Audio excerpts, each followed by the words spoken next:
Здравствуйте, в студии телеканала Якутия-24 Николай Борисов и обзор чрезвычайных происшествий.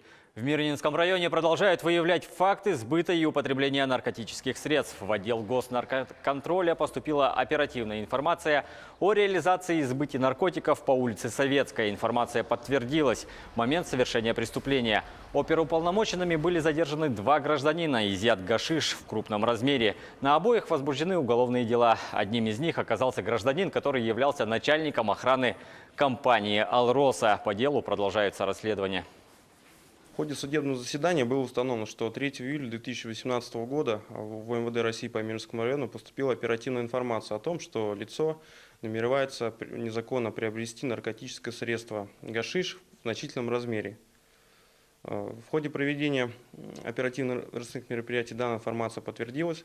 Было задержано лицо в автомобиле. Гражданину 40 лет, женат. На иждивении у него находится 1 несовершеннолетний ребенок. Ранее он не привлекался к уголовной ответственности. В отношении сбытчика также возбуждено уголовное дело, которое выделено в отдельное производство. И в настоящее время расследование уголовного дела продолжается.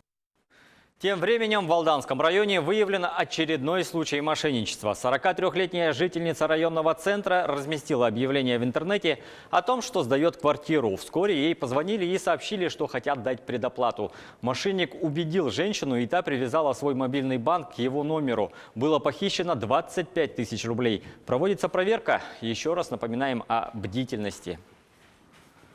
В следственный изолятор Якутска доставлен подозреваемый, который вместе с еще одним пока не пойманным подельником совершил грабеж и хотел оформить кредит на имя ограбленного. Около 5 часов утра житель города Якутска подвергся нападению со стороны 2 неизвестных за торговым центром «Вавилон». Злоумышленники сбили потерпевшего с ног и отобрали паспорт, банковскую карту и сотовый телефон.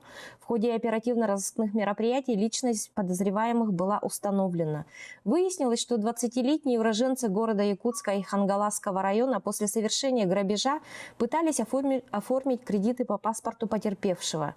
Для этого они не стали избавляться от сим-карты. Ими было направлено несколько заявок для оформления кредита с указанием контактного номера потерпевшего.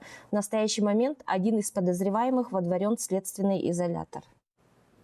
Еще один случай, но без рукоприкладства. В Верхоянском районе 27-летний мужчина похитил бананы и кулек с пирожками. Об этом в полицию сообщила продавец одного из магазинов районного центра.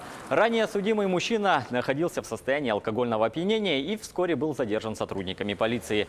Проводится проверка. Любителей сдобы и фруктов грозит статья по статье «Грабеж». А в Алекминском районе хозяин после вечеринки обнаружил пропажу 75 тысяч рублей. С таким заявлением он пришел в полицию и рассказал, что накануне происшествия собирал приятелей.